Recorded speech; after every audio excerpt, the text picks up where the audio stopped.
예배를 시작할 건데 총리께서 우리 국무총리께서 대예배를 금지한 모든 소모임을 금지하셔서 불가피하게 원래는 예배를 온전히 드리고 인카운터 시간에 이렇게 해서 인카운터를 해야 되는데 인카운터를 특히 주말 수양회 한 번만 하면 되니까 만약에 우리가 8주짜리라고 썼으면 아마 멈췄어야 됐을 것 같아. 법을 어기는 건 아니니까. 그런데 다행히 한 주만 하면 되게 돼서 우리가 주말 수양회를 이제 예배 때 대신 하겠습니다. 여러분이 지금까지 달려오신 것은 하나님께 용서받기 위함이에요. 제가 인카운터 내용 중에 이런 내용이 있었죠. 예수님 오신 목적이 두 가지인데 하나는 가르쳐 주시기 위한 거고 우리가 어떻게 살면 행복한지. 그래서 그랬잖아요. 사랑하라, 용서하라. 그걸 하신 이유가 우리는 상대방이 변하길 원하는데 하나님은 우리가 변했을 때 행복하다는 걸 알려주시기 위해서 오셔서 가르쳐 주셨다. 근데 우리가 변하는 거가 싫으니까 사람들이 예수님을 죽였다. 이런 말 배웠잖아요. 예수님이 오신 목적은 가르치시는 것도 있었고 또 한 가지의 목적은 제사제물로 오셨습니다. 예수님 오시기 전까지는 양을 잡아다가 피 없는 양을 잡아다가 제사제물로 그 살과 피를 뜯어서 나무 위에 올리고 그거를 태움으로써 제사를 드리면 제사 드릴 때 그 죄는 하나님께 용서해 주시는 그 유대교의 법이 있어서 그 제사제도로 죄를 회개하는 삶을 살다가 예수님이 자신의 살과 피를 나무 십자가 위에 올려서 제사제물이 되심으로써 그 한 번의 제사를 우리가 믿으면 우리는 더 이상 제사를 드릴 필요 없고 죄를 지었을 때마다 그 제사를 드리는 것이 우리가 주님과 같이 회복될 수 있는 길이라고 말씀을 드렸습니다. 즉 예수님의 제사제물로 오신 예수님을 하나님 창조주가 제사제물이 되신 거예요. 그것을 믿는 거죠. 그리고 우리가 기도할 때 예수님의 이름으로 기도하는 겁니다. 그 제사제물을 믿는 거 말고는 우리가 하나님께 갈 수 있는 길이 이제 없으니까 더 이상은 양을 잡는 게 아무 의미가 없는 거예요. 즉 여러분들은 인카운터 지난 몇 주 동안 하나님께 용서받기 위해서 지금까지 달려오신 거예요. 근데 용서받기 전에 반드시 우리가 해야 하는 게 하나 있습니다. 그것이 오늘의 본문 말씀입니다. 오늘 본문은 좀 긴데 주보 혹시 받으셨어요? 경식 집사님 주보 좀 갖다 주세요. 경식 집사님께서 오늘 본문을 읽어주시겠습니다. 마태복음 23절 이러므로 천국은 그 종들과 회개하려 하던 어떤 임금과 같으니 회개할 때에 1만 달란트 빚진 자 하나를 데려오되 그문의 수량 갚을 것이 없는지라 주인이 명하여 그 몸과 처와 자식들과 모든 소유를 다 팔아갖게 하라 하는데 그 종이 엎드려 절하며 가로되 내게 참으소서 다 갚으리이다 하거늘 그 종의 주인이 불쌍히 여겨 놓아 보내며 그 빛을 탐방하여 주었더니 그 종이 나가서 제게 100데나리온 빚진 동간 하나를 만나 붙들어 목을 짚고 가로되 빚을 갚으라 하매 그 동간이 엎드려 간구하여 가로되 나를 참아주소서 갚으리이다 하되 허락지 아니하고 이에 가서 저가 빚을 갚도록 옥에 가두거늘 그 동간들이 그것을 보고 심히 민망하여 주인에게 가서 그 일을 다 보아니 이에 주인이 저를 불러다가 말하되 악한 종아 내가 빌기에 내가 내 빚을 전부 탕감하여 주었거늘 내가 너를 불쌍히 여긴과 같이 너도 내 동간을 불쌍히 여김이 마땅치 아니하냐 하고 주인이 노하여 그 빚을 다 갚도록 저를 옥돌두르게 붙이니라 너희가 각각 중심으로 형제를 용서하지 아니하면 내 천부께서도 너희에게 이와 같이 하시리라. 아멘. 자, 이건 예수님께서 제자들에게 용서에 대해서 하신 말씀이십니다. 어떤 사람이 주인한테 1만 달란트를 빚졌대. 제가 단위는 좀 더 알려드릴게요. 엄청난 금액을 빚졌어요. 그러니까 그 주인이 갚아라. 저 돈이 없습니다. 그러면 돈이 없으면 네 와이프도 팔고 네 자식도 팔고 가진 거 다 팔아서 일단 다 갚아. 그리고 남은 것도 다 갚아. 이게 된 거예요. 그러니까 그 종이 제발 좀 봐달라고. 내 와이프를 어떻게 내가 팔고 내 자식을 어떻게 파냐고. 좀 제발 좀 봐달라고 하니까 그 주인이 불쌍히 여겨서 오케이 그러면 너 정말 불쌍하고 너가 정말 미안해하는 마음이 있는 것 같으니까 안 갚아도 돼. 내가 없는 걸로 해줄게. 이렇게 한 거예요. 그 사람이 고맙다고 하고 나오다가 자기한테 빚진 사람을 만난 거야. 그 사람한테 너 돈 내놓으라고, 너 왜 내 돈 안 갚냐고 된 거죠. 그러니까 그 사람도 나 돈이 없는데, 그러니까 너 돈 없으면 어떡하라고 하면서 막 멱살 잡고 막 난리가 난 거야. 이거를 1만 달란트를 탕감해준 주인이 알게 된 거예요. 그래서 알게 돼서 야, 너는 내가 이만큼을 탕감해 줬는데 그 조그만 금액을 지금 못해서 이런 거냐, 너 다시 그건 다시 갚아, 이렇게 하셨다라는 걸 알려주시면서 너희들도 살면서 서로가 서로를 용서하지 않으면 하나님께서 그렇게 하실 것이다 라고 설명하시는 거예요. 여기서 종이 주인한테 빚진 돈은 1만 달란트고 그 종한테 누군가 빚을 졌잖아요. 그 종이 받아야 될 돈, 종이 갚아야 될 돈은 1만 달란트고 받아야 될 돈은 100데나리온이라고 써 있는데, 데나리온은 뭐냐면 당시의 최저임금 하루치 일당이래요. 지금 우리 돈으로 해보면 지금 8,590원, 8,590원이 최저 시급이거든요. 하루 8시간 일한다고 하면 조금 계산이 어려우니까 8시간 조금 넘게 일한다고 하면 하루 일당이 최저임금으로 7만 원입니다. 지금. 그럼 지금으로 따지면 7만 원인데 100데나리온이니까 700만 원이에요. 그러니까 그 종이 받아야 될 돈이 700만 원이었어. 그 종이 빚진 돈은 1만 달란트예요. 1달란트가 6,000데나리온이래. 지금부터는 이제 계산 헷갈려지니까 제가 계산 다 했으니까 말씀드릴게. 1만 달란트면 6천만 데나리온이야. 그러니까 다 따지면, 지금 돈으로 따지면 이 사람이 700만 원은 받아야 될 돈이었고 갚아야 될 돈이 4조였어. 4조. 4조면 여러분 뭐 여기 부산 아파트 뭐 3억짜리, 5억짜리, 뭐 7억짜리 있지 않습니까? 서울에 비하면 좀 싸지만 그래도 말이 억이지. 억 모아보셨어요? 한번? 억 모으는 사람들은 유튜브에 떠요. 어떻게 모았는지. 그만큼 말도 안 되는 돈이야. 10,000억이 1조야. 4만억을 빚진 거예요. 4만억을 빚진 사람이 갚으라 그랬는데 갚을 길이 도저히 없으니까 정말 못 갚겠다 그러니까 그래서 없던 걸로 해줄게 했는데, 나오다가 자기한테 700만 원 꼬간 사람이 안 갚은 사람 보고 야, 너 왜 안 갚아? 난리 치다가 4조를 탕감해준 사람이 그걸 알고 야, 너 괘씸하다.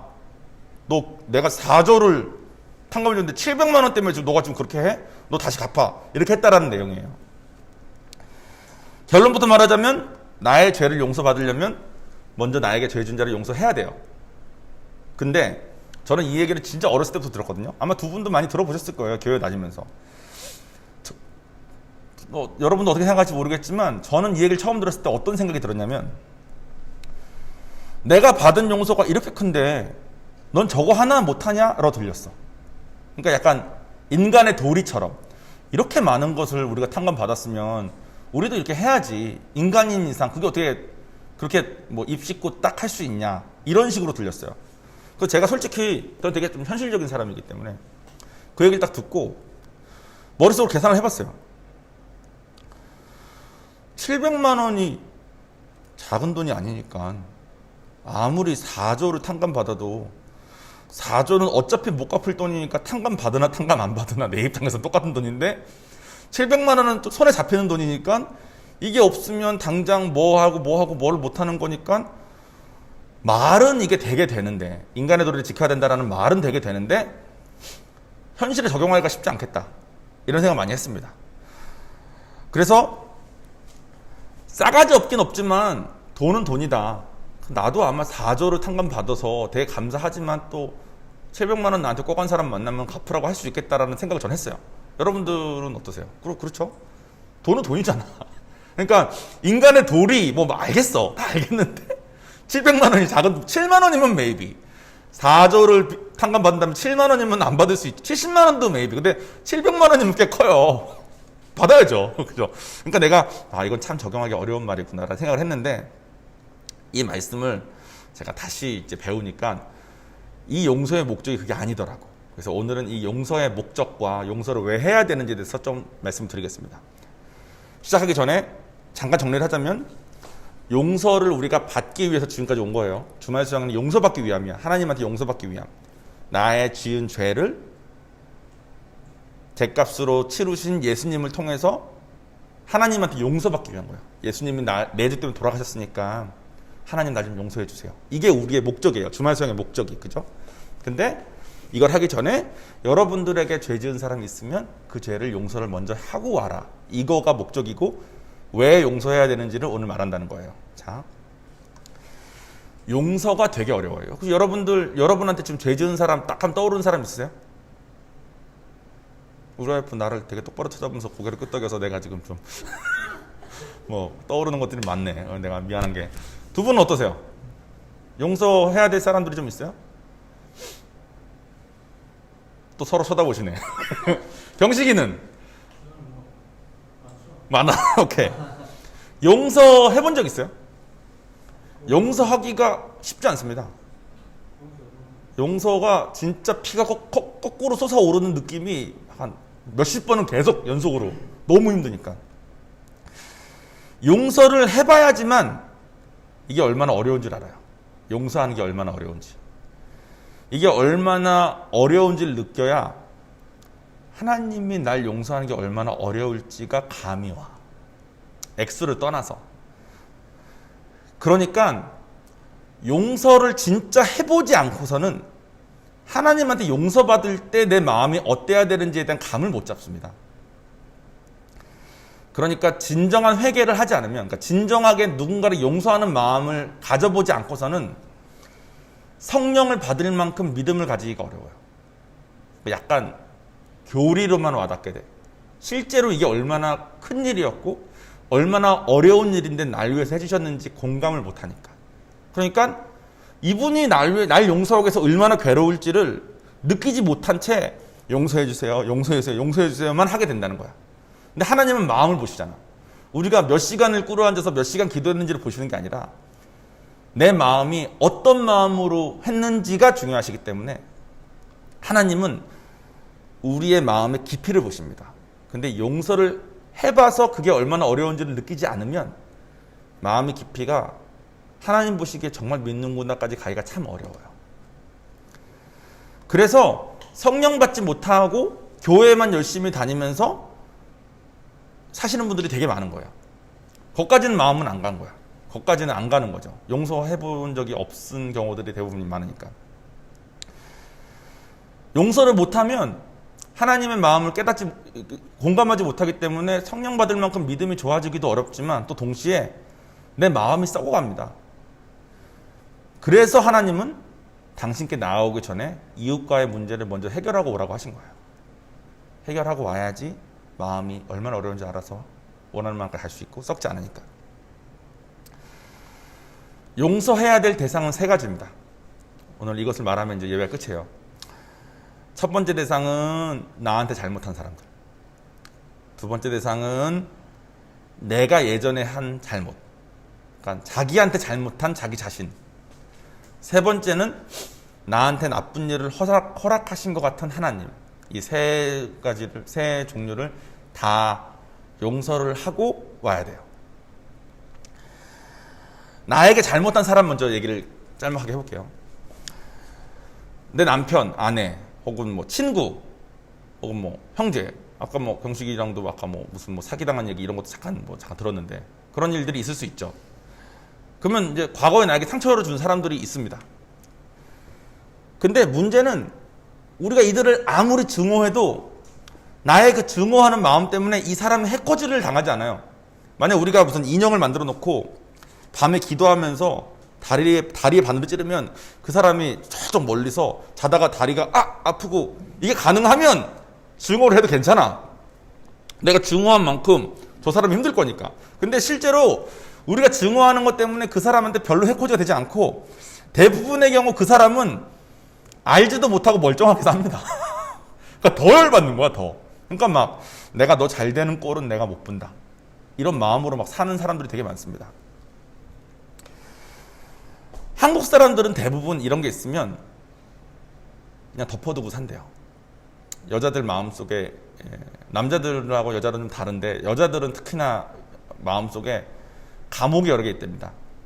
한 감옥을 열면 그 감옥 안에는 남편이 있고 또 다른 감옥을 열면 그 감옥 안에는 시어머니가 있고 또 감옥이 있어. 그 감옥을 열면 옛날에 나한테 상처 줬던 친구가 있고. 그러면 이제 밤에 혼자 시간 날 때 감옥을 하나하나 순방하면서 감옥에 있는 그 사람을 꺼내서 소풀이를 하고 한풀이를 하고 다시 집어넣고 내 마음속에 있는 응어리를 꺼냈다 꺼냈다 넣었다 이러고 산대요. 그렇게 풀지 않고 응어리를 끌어안고 살다 보면 덮어두고 사는 거죠. 그걸 덮어둔다고 표현하는 거예요. 내 마음속에 덮어두고 사는 거예요. 그 사람한테는 말해봤자 뭐 더 문제만 생기니까. 근데 이렇게 살면 요즘 있는 현대병들 있죠. 뭐 불안증, 뭐 우울증, 불면증, 뭐 이름 모를 복통, 뭐 두통 다 이걸로 드러난다는 거예요. 해결되지 않은데 내 안에 있으니까 이것이 몸으로 드러나건 정신으로 드러나건 갑자기 관절이 다 아프다거나. 그러니까 이거는 의사가 치료를 할 수가 없어. 왜냐면 원인이 마음이기 때문에. 근데 드러난 것을 치료를 하기 위해서 약을 주는데 의사가 그걸 안 됩니다. 이 약을 먹어도 이 사람은 낫지 않을 거라는 걸. 이 약을 먹으면 좀 둔감해질 수 있지만 낫지 않을 거라는 걸. 그래서 예수님은 그거 먼저 풀고 오라 그러신 거예요. 미국에 14살짜리 여자애가 납치되어서 온갖 여자들이 당할 수 있는 모든 고초를 다 겪다가 이렇게 구해진 여자애가 있었어요. 이름이 엘리자베스 스마트라고 혹시 구글 해보고 싶으면 해보셔도 됩니다. 그 여자가 구출되자마자 뭐 자세한 내용은 너무 길이가 말을 안 하는데 정신 세뇌 교육을 너무 받아가지고 경찰이 인상착의를 보니까 그 여자 같아. 10년 정도 지났고 24살인가 20살인데 그 여자 같아요. 그 여자 가가지고 그 남자가 여러 여자를 그렇게 해가지고 여자들을 세뇌시켜가지고 다 성폭행하면서 자기가 거느리는 여자들로 그냥 데리고 살면 집안에서 데리고 살면서 이 여자들에게 자유가 전혀 없어. 밖에 나가지도 못하고 아무것도 못하고 이 남자가 가끔 데리고 나갈 때 같이 나올 수 있고 이런 삶을 단체로 살고 있는 중에 있는 여자를 경찰이 보고 인상차이 같아서 당신 엘리자베스 스마트 아니에요? 그랬더니 그 여자가 딱 듣더니 당신 말이 맞을 거예요. 이렇게 말한 거예요. 그러니까 자기의 현재의 머리가 자기를 바라보는 게 아니라 자기 머릿속에 자기가 엘리자베스 스마트라는 그 사실은 있지만 이것과 동떨어진 삶을 살고 있었던 거예요. 너무 세뇌를 많이 당해서.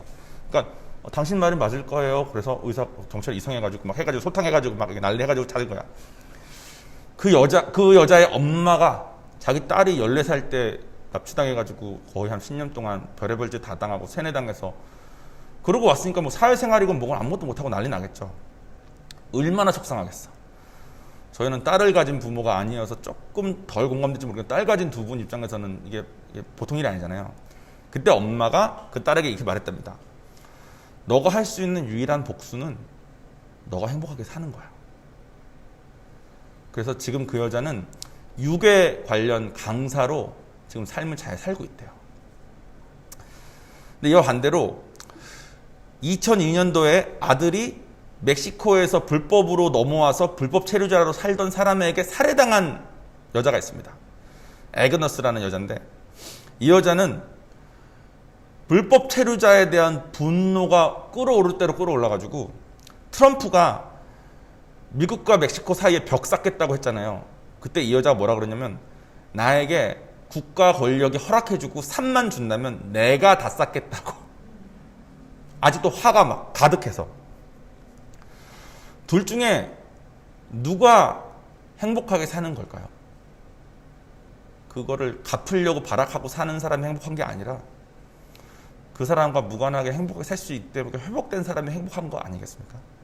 근데 우리는 3만 주면 내가 하겠다는 마음으로 살기가 너무 쉽다는 거예요. 그렇게 살면 행복할 거라고 스스로에게 속아서.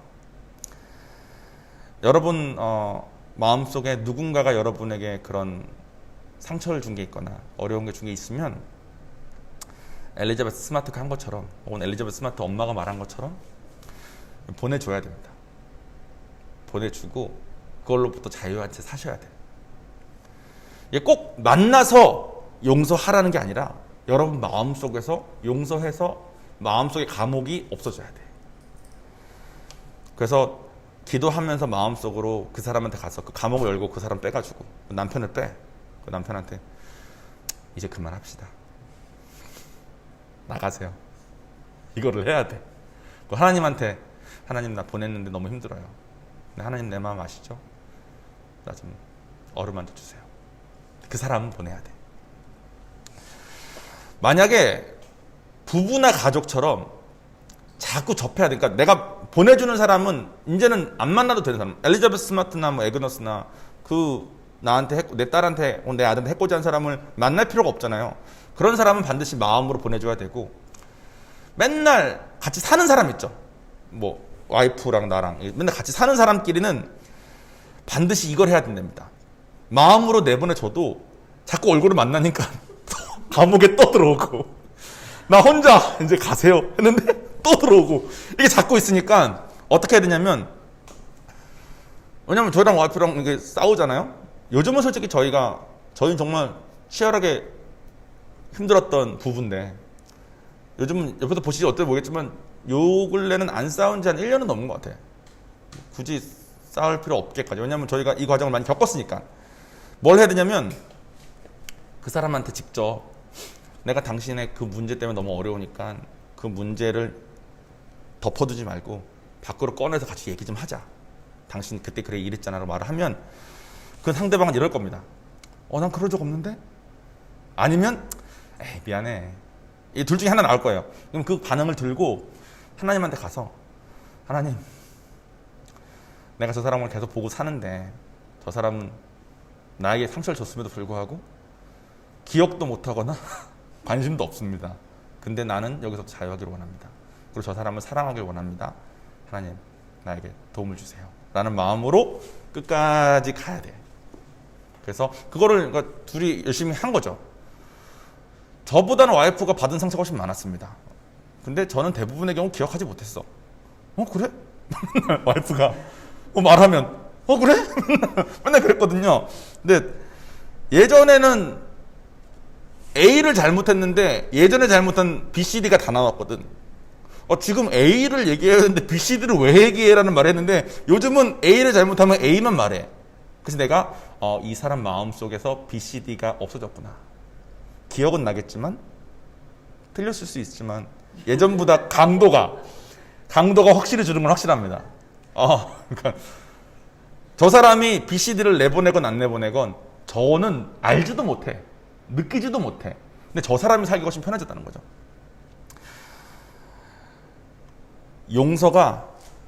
부부 사이의 용서는 어디까지 가야 되냐면, 용서하고 하나님의 길로 가다 보면 어느 순간 하나님 덕분에 내 마음속에 저 사람이 나랑 결혼 안 했으면 훨씬 잘 됐을 텐데 까지 간답니다. 거기까지 가면 그 관계는 다시 태어나는 거예요.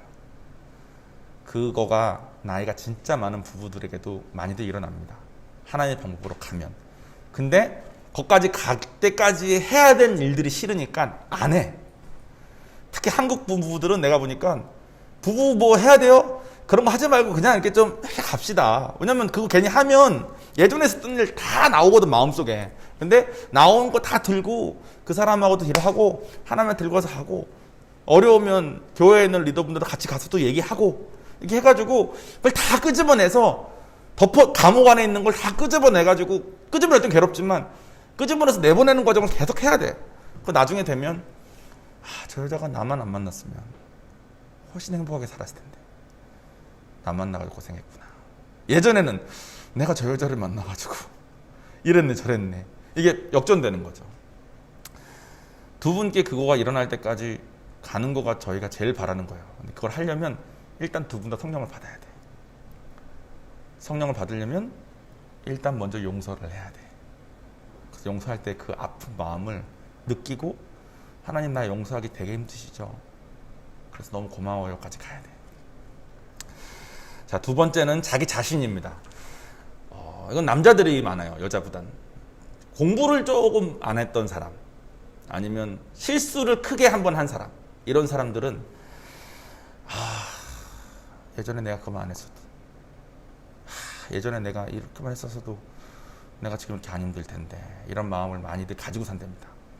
자기 마음속에 있는 감옥 안에 자기 자신을 넣어놓고 자기 자신을 꺼내다가 뭐 10살 때 혹은 20살 때 혹은 30살 때 자기를 넣어놓고 걔를 꺼내다가, 야 네가 그때 그것만 안 했어도 내가 지금 안 이렇잖아, 이 마음은 계속 돌아가는 거예요. 마찬가지로 꺼내서 이젠 가십시오 해야 됩니다. 저희 목사님이 인카운터를 하실 때 어떤 여자분이 이것까지 배우고 목사님을 개인적으로 찾아와서 저는 인카운트를 그만하겠습니다 하시더래. 그래서 목사님이 왜 그만하십니까? 왜? 거의 다 왔는데 이제 하나님만 용서받고 가면 되는데 왜 그만하십니까? 그 여자분이 목사님께 말씀하신 게 10년 정도 전쯤에 자기가 아이가 하나 있었는데 아이가 몇 주 되기 전에 미국은 이제 몇 주 태어나자마자 바로 한국 집으로 데려와야 되잖아요. 데려와서 이제 아기 크립 예쁘게 크립 그 뭐죠? 크립 한국말로 뭐죠? 크립인가? 아기 침대 이렇게 있는 아기 침대 있잖아요. 따로 거기 안에다가 아기를 넣어놓고 친구를 불러서 논 거예요. 친구한테 아기 보여주고 뭐 다 하잖아요. 아기 보여주고 아기 너무 예쁘다. 뭐 어땠어? 뭐 요즘 산후조리는 어떻게 하고 있어? 뭐 이런 얘기하고 아기 자니까 아기 방해 안 되게 문에 잘 넣어놓고 방 안에 넣어놓고 거실에서 차 마시면서 얘기하다가 길게도 아니야 한 3-40분 얘기하다가 아기 잠깐 체크업하러 나왔는데 그 사이에 아기가 코가 그 크립과 매트리스 사이에 껴가지고 질식사를 한 거야. 그러니까 이 여자분이 이렇게 10년 넘게 나는 딸을 죽인 사람이라고 자신을 증오하면서 산 겁니다. 그런데 생각해 보시면 그렇게 자기 자신을 증오하면서 사는 것을 그 딸도 원하지 않고 하나님도 원하지 않고 본인도 원하지 않을 거예요. 근데 스스로가 그것을 감옥 안에 자기를 넣어놓고 이제 가세요를 못하고 있기 때문에 붙들고 이렇게 사는 겁니다. 이것이 자꾸 생기면 자존감이 자꾸 낮아집니다. 내가 이거만 안 했으면, 내가 그때 이거만 안 했으면, 이게 자꾸 생기면 삶이 점점 더 망가지는 거예요. 그러니까 여러분은 반드시 자기 자신이 한 실수가 있다면 용서하셔야 돼요. 용서하는 게 아픕니다. 근데 그 아픔을 느껴야 돼. 그리고 하나님이 내가 회개할 때마다 느끼시는 아픔이 이런 아픔이구나를 느껴야 돼요. 그리고 거기서 나오셔야 됩니다. 덮어두는 거에서 나오셔야 돼요. 마지막으로는 하나님입니다. 솔직히 하나님에 대한 용서는 완전 오해하는 거예요. 하나님은 우리의 용서를 받으실 분이 아니거든. 이분은 창조주신데 제가 그랬잖아요. 지난주 설교를 들으신 분들이 아니구나. 지난주 설교 때 제가 그랬잖아요. 하나님은 창조주신데 이분이 우리를 자녀 삼으신다 그러고 이분이 우리 친구 된다고 막 그러니까 우리가 한국 사람 특유의 갑질한다고. 한국 사람들은 자기한테 굽신거리면 바로 갑질 모드로 돌아가지 않습니까? 하나님을 대하기를 창조주 대하지 않고 완전 그냥 갑질로 막 하는 사람들이 많이 있어요. 그러니까 하나님도 지가 용서를 하니 많이 이렇게 마음이 가는 거야. 근데 하나님 용서해드릴 존재가 아닌데도 불구하고 제가 아는 사람은 자기 할머니가 돌아가시기 전에 불교오셨는데 진짜 간절히 기도하고 금식하고 새벽기도 나가고 뭐 기도해가지고 할머니 구원받게 해달라고 했는데 할머니가 끝까지 내가 믿어온 불교에서 난 환생할 거라고, 내가 다시 태어났는데 사람이면 그때 얘기하자고 이렇게 말씀하시는 거 끝내 받아들이지 않고 이제 돌아가신 거야.